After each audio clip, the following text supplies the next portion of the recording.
غزوہ تبوک جو نبی کریم صلی اللہ علیہ وسلم کی حیات طیبہ کا آخری غزوہ ہے، اس میں سید عالم صلی اللہ علیہ وسلم نے مال صدیق اکبر رضی اللہ عنہ اور حضرت فاروق اعظم رضی اللہ عنہ ان دونوں کی جو قربانی ہے، اس پر علامہ اقبال نے جو ہدیہ عقیدت پیش کیا ہے وہ میں آپ کی نظر کرنا چاہتا ہوں کہ ایک دن رسول پاک نے اصحاب سے کہا، دیں مال راہ حق میں جو ہوں تم میں مالدار، یعنی جو تم میں سے مالدار ہیں وہ اللہ کی راہ میں مال دیں۔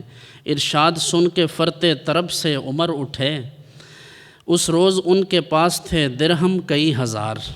حضرت عمر فاروق خوشی سے اٹھے کہ آج میں آگے بڑھتا ہوں اور کوشش کرتا ہوں۔ دل میں یہ کہہ رہے تھے کہ صدیق سے ضرور بڑھ کر رکھے گا آج قدم میرا راہوار۔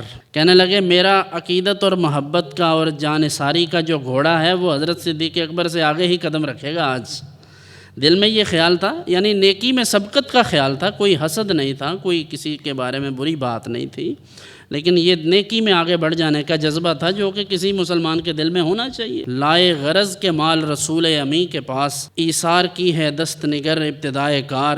پوچھا حضور سرور عالم نے اے عمر، اے وہ کہ جوش حق سے تیرے دل کو ہے قرار۔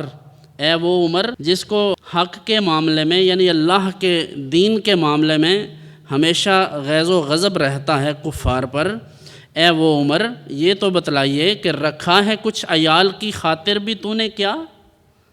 یعنی مال تو لے آئے ہو لیکن پیچھے بھی کچھ رکھا ہے گھر والوں کے لیے بھی۔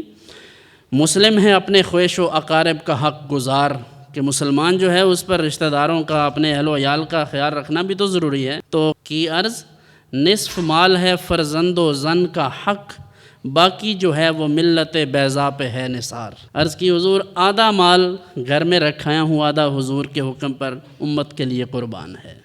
سوچئے کسی کے پاس 1 کروڑ روپیہ ہو تو وہ 50 لاکھ اللہ کی راہ میں دے دے، کتنے پاپڑ بیلنے پڑتے ہیں 2.5% زکوٰۃ دینے کے لیے، اور وہ جو آدھا مال ہی اللہ کی راہ میں دے دیں، ان کے قدموں سے لگنے والی خاک پر ہم قربان ہو جائیں۔ اتنے میں وہ رفیق نبوت بھی آ گیا، اتنے میں وہ رفیق نبوت بھی آ گیا، جس سے بنائے عشق و محبت ہے استوار۔ لے آیا اپنے ساتھ وہ مرد وفا سرشت، ہر چیز جس سے چشم جہاں میں ہو اعتبار، یعنی دنیا کی ہر چیز وہ اپنے ساتھ لے آئے جو گھر میں موجود تھی۔ مل کے یمین و درہم و دینار و رخت و جنس، اس پہ قمر سم و شتر و قاطر و حمار۔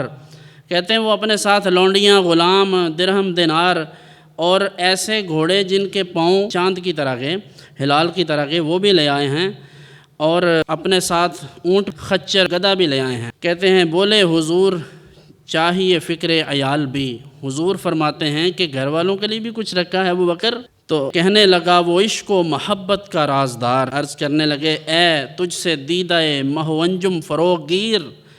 حضور کی خدمت میں عرض کرتے ہیں کہ یا رسول اللہ صلی اللہ علیہ وسلم، آپ کی مہربانی سے سورج اور چاند اور ستارے ہر چیز میں روشنی آپ کی مہربانی سے ہے۔ اے تجھ سے دیدہ مہ انجم فروغ گیر، اے تیری ذات باعث تکوین روزگار، اے وہ ہستی کہ جن کی وجہ سے اللہ تعالیٰ نے سب کچھ پیدا فرمایا ہے۔ عرض کرنے لگے پروانے کو چراغ ہے بلبل کو پھول بس، پروانے کو چراغ ہے بلبل کو پھول بس، صدیق کے لیے ہے خدا کا رسول بس۔